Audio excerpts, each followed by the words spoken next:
कहानी की शुरुआत में हम केटी नाम की खूबसूरत लड़की को देखते हैं जो कि एक रेस्टोरेंट में काम करती है।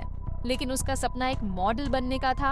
और जब यह बात केटी अपने एक दोस्त को बताती है तो उसकी दोस्त उसे फोटो शूट करवाने की सलाह देती है, जिस पर केटी उसे कहती है कि क्या तुम किसी अच्छे फोटोग्राफर को जानती हो। जिस पर वह कहती है कि हाँ, मैं जानती हूँ। लेकिन वो फोटोग्राफर एक सेक्शन का लगभग 2000 मांगते हैं। ये सुनकर केटी थोड़ी निराश हो जाती है, क्योंकि उसके पास उतने पैसे नहीं होते।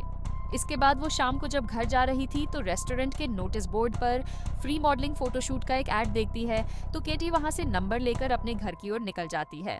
इसके बाद घर जाकर जब वो उस मॉडलिंग कंपनी में फोन लगाती है तो वह कहते हैं कि तुम्हें पहले हमें एक पिक्चर भेजना होगा। तो वह भेज देती है, जिसके बाद वह उसे कल 10 बजे आने के लिए कहते हैं। अब अगली सुबह केटी उस फोटोशूट वाली जगह पर पहुंचती है, जहां पहले से ही एक फोटोशूट चल रहा था। जहां जाकर केटी की मुलाकात 3 लड़कों से होती है, जिनके नाम होते हैं इवन, जॉर्जी एंड नेक। अब यहाँ पर केटी फोटोशूट के लिए अपने साथ कुछ एक्स्ट्रा ड्रेस लेकर आई थी, जिनमें से इवन एक ड्रेस को सिलेक्ट करता है और उसे चेंज करके वही ड्रेस पहनने के लिए कहता है। जिसके बाद वो ड्रेस चेंज करके आती है तो उसका फोटोशूट शुरू हो जाता है। लेकिन थोड़ी ही देर में इवन उसके कुछ फोटोशूट करके रुक जाता है और केटी से थोड़ी और छोटी ड्रेस पहनने के लिए कहता है। लेकिन केटी को ये सही नहीं लगता, इसीलिए वो मना कर देती है। लेकिन इवन उसे मनाने की कोशिश करता है और कहता है कि मॉडल बनने के लिए ये सब करना पड़ता है, और अगर तुम्हें मॉडल बनना है तो तुम्हें भी ये सब करना पड़ेगा। लेकिन केटी को ये सब बिल्कुल भी सही नहीं लगता, तो वो वहाँ से सॉरी बोलकर चली जाती है। अगली सुबह जब केटी जॉगिंग से आती है तो कोई उसके दरवाजे पर नॉक करता है। जब वो दरवाज़ा खोल कर देखती है तो वहाँ पर जॉर्जी होता है, जो उसे एक पेन ड्राइव देने आया था जिसमें उसकी फोटोज थी। लेकिन केटी वो लेने से मना कर देती है और कहती है कि मुझे फोटोज नहीं चाहिए। लेकिन जॉर्जी कहता है कि ये फोटोज काफ़ी अच्छे आए हैं और हमने तुम्हारी प्राइवेसी को ध्यान में रखते हुए अपनी ड्राइव से सारे फोटोज डिलीट कर दिए। अब इसके बाद केटी पेन ड्राइव लेकर दरवाज़ा बंद कर देती है। लेकिन यहाँ हम देखते हैं कि जॉर्जी ने झूठ बोला था कि हमने तुम्हारी फोटोज डिलीट कर दी है, क्योंकि वो उसी की फोटोज देख रहा था। यानी कि उसे अब मन ही मन में केटी पसंद आ चुकी थी। वहीं हम केटी को देखते हैं जो रात में ब्रश करके अपने रूम में सो जाती है। लेकिन जब रात में उसकी आंख खुलती है तो वो देखती है कि जॉर्जी उसकी फोटोज ले रहा है। ये देखकर अब वो काफी ज्यादा गुस्सा हो जाती है और उसे वहां से बाहर जाने के लिए कहती है। लेकिन जॉर्जी उसकी बात नहीं मानता, इसीलिए वो एक इलेक्ट्रिक गन से उस पर हमला कर देती है, जिससे जॉर्जी नीचे गिरकर कांपने लगता है। तो केटी वहां से बाहर भागने लगती है, लेकिन बाहर निकलने से पहले जॉर्जी आकर उसे पकड़ लेता है और फिर से उसे कमरे में ले जाता है और उसके सर को फ्लोर पर मार मार के उसे अधूरा कर देता है और उसके मुंह में एक कपड़ा डाल देता है। जिसके बाद वो एक वायर लेता है और उसके हाथ पैर बांधकर जबरदस्ती उसके साथ गंदा काम करने लगता है। लेकिन ये सब हलचल सुनकर केटी का पड़ोसी वहां पर आ जाता है और उसके वहां आते ही जॉर्जी उस पर हमला करके उसे बड़े ही बेरहमी से मार देता है। जिसके बाद वो दरवाजा लॉक करके फिर से उसके साथ गंदा काम करने लगता है। केटी दर्द के कारण जोर जोर से चिल्ला रही होती है, लेकिन वो उसकी एक भी नहीं सुन रहा था और अपनी हवस पूरी कर कर ही रुकता है। अब यह सब होने के बाद जॉर्जी को एहसास होता है कि उससे जल्दबाजी में कितनी बड़ी गलती हो चुकी है। इसीलिए वो कॉल करके अपने दोनों भाइयों को बुला लेता है और जब वो वहां आते हैं तो इवन सबसे पहले जॉर्जी पे काफी गुस्सा होता है कि तूने ये क्या कांड कर दिया है। जिसके बाद इवन प्लास्टिक के बैग लेकर दोनों को हाथ में पहनने के लिए कहता है और घर के सारे सामान को पहले जैसा सेट करके सारे घर से जॉर्जी के फिंगरप्रिंट भी मिटा देता है। और इसके बाद जॉर्जी ने केटी के पड़ोसी को जिस चाकू से मारा था उस चाकू पर केटी के फिंगरप्रिंट लगाकर उसे फिर से डेड बॉडी के करीब रख देता है, ताकि सभी को यही लगे कि केटी ने ही उसके पड़ोसी को मारा है। अब इसके बाद वो केटी को जबरदस्ती ड्रग खिलाकर उसे बेहोश कर देते हैं और उसे अपने साथ कहीं लेकर जाते हैं। जी के बाद जब उसकी आंख खुलती है तो वो देखती है कि उसे होश आने से पहले ही नीग उसके साथ गंदा काम कर रहा था, जहां वो बहुत ही बुरे तरीके से बंधी हुई है। लेकिन तभी वहां पर जॉर्जी आ जाता है और निक को केटी से दूर कर देता है। जिसके बाद केटी प्यास के मारे पानी पानी करने लगती है, लेकिन निक बेरहमी की तरह केटी के ऊपर पेशाब कर देता है। तभी जॉर्जी उसे फिर से रोकने लगता है, जिससे उन दोनों के बीच में ही हाथापाई शुरू हो जाती है और तभी वहाँ इवन आकर दोनों को रोक लेता है, जिसके बाद तीनों भाई केटी को वहीं रखकर चले जाते हैं। अब आगे हम देखते हैं कि जॉर्जी केटी को पहनाने के लिए एक ड्रेस और जूते लेकर आता है और केटी की हथकड़ी खोलकर उसे वो ड्रेस पहनाने लगता है।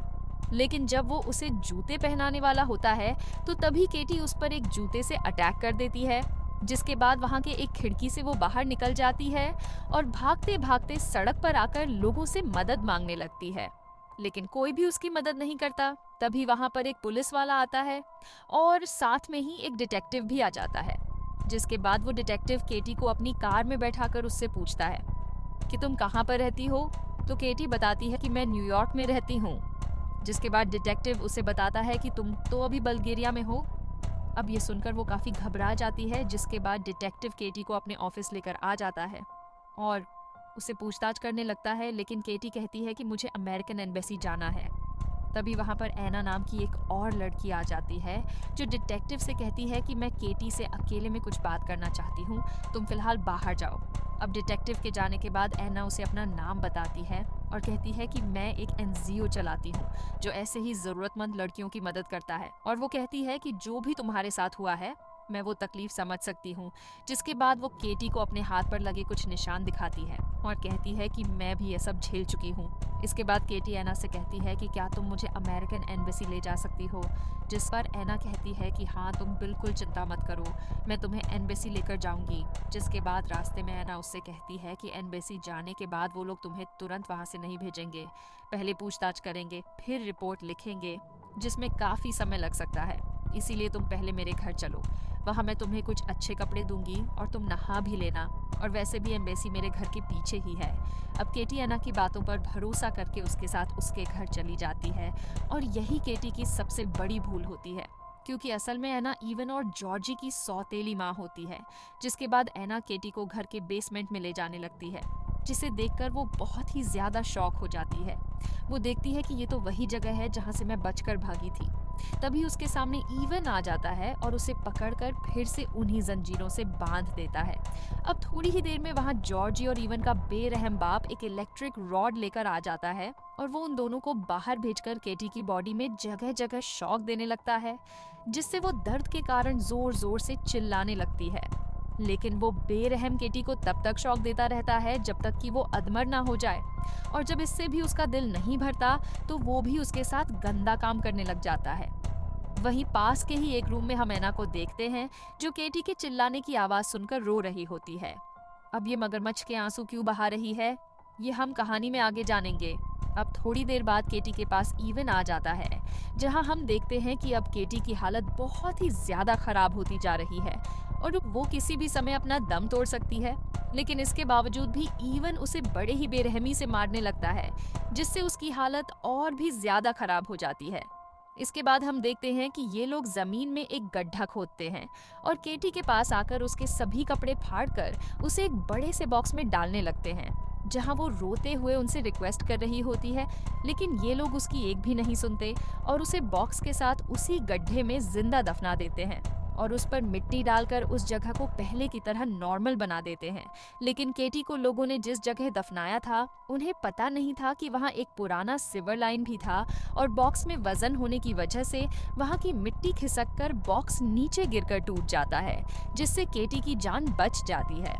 इसके बाद हम इवन और निक को देखते हैं, जहाँ पर निक इवन से रात में पार्टी करने के लिए कहता है, लेकिन इवन उसे मना कर देता है, जिससे निक पार्टी में अकेले ही जाने का फैसला करता है। वहीं हम केटी को देखते हैं, जहां पर उसकी हालत काफी बुरी होती जा रही थी और वह ठीक से चल भी नहीं पा रही थी। इसके बाद केटी को वहां पर एक कपड़ा मिलता है, जिससे वो अपना शरीर ढक लेती है और वहां से बाहर निकलने की कोशिश करती है। तभी उसे आगे जाते हुए वहां पर एक दरवाजा मिलता है, जो कि सीधा चर्च में जाकर खुलता है। तभी हम चर्च के फादर को देखते हैं, जिन्हें अचानक से कुछ आवाज आती है, और जब वो वहां पर जाकर देखते हैं तो केटी खाने पीने का सामान चुरा रही होती है। जिसके बाद फादर उसे चोरी करने के लिए मना करते हैं और उसे खाने पीने का सामान और कपड़ों के साथ एक बाइबल भी देते हैं। इसके बाद केटी वहां से सामान लेकर चली जाती है और फादर समझ जाते हैं कि इस लड़की के साथ जरूर कुछ बुरा हुआ है। इसके बाद केटी सिवर लाइन को चेक करती है और देखती है कि कहां-कहां पर बाहर आने जाने के रास्ते हैं। इसके बाद केटी फिर से चर्च में आती है, जहां फादर आकर उससे बातें करने लगते हैं और उससे कहते हैं कि मैं पुलिस को बुलाकर तुम्हारी मदद कर सकता हूँ। लेकिन केटी उन्हें मना कर वहां से चली जाती है। तभी फादर देखते हैं कि उन्होंने केटी को जो बाइबल दिया था, उसमें केटी ने वो चैप्टर पढ़ा है जिसमें बुरे लोगों को गुनाह देने के बारे में लिखा गया था। इसका मतलब ये है कि केटी ने अब ठान लिया है कि वो अब अपने ऊपर के जुल्म का बदला चुन चुन कर लेगी। अब आगे हम देखते हैं कि केटी उन लोगों के घर में घुसकर वहां से कुछ पैसे चुराती है और उन लोगों का पीछा कर पता करती है कि उनमें से कौन कौन कहां पर जाता है। जिसके बाद अगली सुबह केटी खुद को दिखाकर जॉर्जी को उसके पीछे आने के लिए मजबूर करती है और उसे उसी सिवर लाइन में ले जाकर उस पर हमला करती है और उसके गले में एक फंदा लगा देती है और उसे बेहोश कर देती है। जिसके बाद हम जॉर्जी को देखते हैं जो एक जगह पर बंधा हुआ है और केटी वहां आकर जिस तरह से जॉर्जी ने उसे टॉर्चर किया था, उसी तरह वो भी एक चाकू से उसकी बॉडी पर जगह जगह घाव बनाती है। जिसके बाद उन घावों पर ग्रीस लगाकर उसे बहुत ही बुरे तरीके से तड़पाती है। इसके बाद केटी नीक के पीछे जाती है, जहां नीक एक बार में शराब पी रहा होता है, लेकिन उसके ड्रिंक में केटी ने पहले से ही कुछ मिला दिया था जो उसे पता नहीं था, जिसे पीते ही उसे अजीब सा लगने लगता है और उसे उल्टी आने लगती है। इसीलिए वो वहां से उठकर बाथरूम में जाता है और अंदर आते ही केटी वहां आकर दरवाजा बंद कर देती है और उसे एक लात मारकर नीचे गिरा देती है। और जिस तरह से उसने केटी के ऊपर पेशाब किया था, वो भी उसकी गर्दन पकड़कर टॉयलेट के अंदर डाल देती है, जो बहुत ही ज्यादा गंदा था, और उसका सर वहीं जोर से डुबो कर रखती है, जिससे नीक की वहीं पर बहुत ही बुरे तरीके से मौत हो जाती है। इसके बाद केटी दोबारा से जॉर्जी के पास जाती है और एक रॉड लेकर उसके ऊपर टॉर्चर करने लगती है और उसके मुंह में एक कपड़ा डालकर वहां से चली जाती है। अब अगले सीन में हम जॉर्जी के फादर को देखते हैं, जो इतना बड़ा कांड कर चर्च में प्रेयर कर रहा था। तभी उसकी नजर केटी पर जाती है, जिससे वो बुरी तरह घबरा जाता है और एना से कहता है कि मैंने अभी उस लड़की को देखा है। ये कहकर वो केटी का पीछा करने लगता है और पीछा करते करते वो उसी सीवर लाइन के एक पॉइंट पर जाता है, जहां केटी उस पर पीछे से हमला करके उसे बेहोश कर देती है। और जब उसकी आंख खुलती है तो वो देखता है कि केटी ने उसे एक बड़े बेड पर बुरी तरह से बांध रखा है। जिसके बाद केटी एक इलेक्ट्रिक रॉड लेकर उसके मेन पॉइंट पर लगाकर उसे शॉक देने लगती है, जिससे वो बुरी तरह से तड़पने लगता है और वो उसी की तरह बॉडी में जगह जगह रॉड लगाकर उसे शॉक देने लगती है। इसके बाद केटी वहां पर रखी एक इलेक्ट्रिक शॉक मशीन से 2 वायर लेकर उसमें से एक वायर उस बेड पर लगाती है और दूसरा उसके मुंह में डाल देती है। जिसके बाद जब वो मशीन ऑन करती है तो उसे एक जोर का इलेक्ट्रिक शॉक लगता है, जिससे उसके मुंह और शरीर से धुआं निकलने लगता है। और इस तरह तकलीफ से गुजरते हुए इस कहानी के सबसे बड़े पापी की मौत हो जाती है। जिसके बाद हम आयना को देखते हैं, जो अपने घर पहुंचती है तो उसे सारा सामान बिखरा हुआ दिखाई देता है और तभी उसे नीचे बेसमेंट में से म्यूजिक की आवाज आती है। जिसके बाद जब आयना चेक करने जाती है तो पीछे से केटी आकर उसे लात मारकर नीचे सिवर लाइन में गिरा देती है और फिर उसे एक बॉक्स में डालकर हाथ बांध देती है। जिसके बाद जब उसे होश आता है तो वो खुद को बंधा हुआ और सामने अपने बेटे जॉर्जी को तड़पते हुए देखकर रोने लगती है। तभी केटी उस बॉक्स का कवर ले आती है और बार बार उसके सर पर मारकर उसे बेहोश कर देती होती है। वहीं जब इवन घर आता है तो देखता है कि घर का सारा सामान बिखरा हुआ है। जिसके बाद वो बेसमेंट में जाता है और उसी गड्ढे से सीवर लाइन में पहुंच जाता है और वहां पहुंचकर वो जॉर्जी को बहुत ही बुरी हालत में देखता है। तभी पीछे से केटी आकर उसके सर पर मारकर उसे बेहोश कर देती है। जिसके बाद सीन कट होता है और हम चर्च के फादर और डिटेक्टिव को देखते हैं, जहां पर फादर उसे केटी के बारे में बता रहे थे। जिसके बाद डिटेक्टिव फादर से कहता है कि मैं केटी को जानता हूँ, क्योंकि वो पहले भी मेरे पास मदद के लिए आई थी, लेकिन बाद में कुछ ऐसा हुआ जिससे मैं उसकी मदद नहीं कर पाया, लेकिन अब मैं उससे मिलना चाहता हूँ। जिसके बाद फादर डिटेक्टिव को उसी दरवाजे तक लेकर आते हैं जहां से केटी बचकर पहली बार चर्च में आई थी। जिसके बाद डिटेक्टिव केटी को ढूंढते हुए वहां से आगे बढ़ने लगता है। वहीं हम इवन को देखते हैं, जिसे केटी ने बांध रखा होता है। तभी उसके पास में पड़े बॉक्स से उसे आवाज सुनाई देती है, तो वो उसे चुप रहने के लिए कहता है, जिस पर केटी कहती है कि तुम्हें अपनी माँ से इस तरह बात नहीं करनी चाहिए। तो इवन कहता है कि वो मेरी माँ नहीं है। क्योंकि मेरी माँ के गुजरने के बाद मेरे बाप ने उसी तरह उस औरत को किडनैप किया था और कई बार उसके साथ जबरदस्ती करने के बाद जॉर्ज पैदा हुआ और तभी से वो हमारे साथ ही रहने लगी। इसके बाद केटी बॉक्स के पास जाकर ऐना को खोलती है और उससे कहती है कि सबसे बड़ी पापी तो तुम हो, तुम चाहती तो मुझे बचा सकती थी, लेकिन तुमने ऐसा नहीं किया और ना जाने तुमने कितनी लड़कियों को इन दरिंदों का शिकार बनने दिया। इसीलिए अब देखो, अपने बेटे जॉर्जी को अपने आंखों के सामने मरते हुए आखिरकार जॉर्जी अपना दम तोड़ देता है, जिसके बाद वो ऐना का बॉक्स एकदम से लॉक कर देती है। इसके बाद वो फिर से ईवन के पास आती है और उसके अखरोट को एक शिकंजे में फंसाकर उसे टाइट करने लगती है, जिससे ईवन दर्द से चिल्लाने लगता है। लेकिन केटी उसकी एक भी नहीं सुनती और तब तक उस शिकंजे को टाइट करती रहती है जब तक उसके अकट पूरी तरह से फट नहीं जाते। तभी डिटेक्टिव वहां आ जाता है और केटी को ये सब करने से मना करता है, लेकिन तभी अचानक से ईवन उठ जाता है और पीछे से केटी का गला दबाने लगता है, जिसे देखकर डिटेक्टिव ईवन के सर में गोली मार देता है और उसकी जान चली जाती है। अब आखिर का ईवन के मरने के बाद केटी का इंतकाम पूरा हो जाता है, जिसके बाद केटी वहां से जाने लगती है। तो डिटेक्टिव उसे सॉरी कहता है क्योंकि वो शुरुआत में उसकी मदद नहीं कर पाया था। अब कहानी के आखिर में हम केटी को अमेरिकन एम्बेसी में जाता हुआ देखते हैं और इसी के साथ साथ ये कहानी यहीं पर खत्म हो जाती है, जिसका पहला पार्ट इसी चैनल पर अपलोड किया गया है। वीडियो अच्छी लगी हो तो हमें कमेंट में जरूर बताना। मिलते हैं एक और बेहतरीन कहानी के साथ। तब तक के लिए वीडियो को लाइक करके चैनल को सब्सक्राइब जरूर कर देना।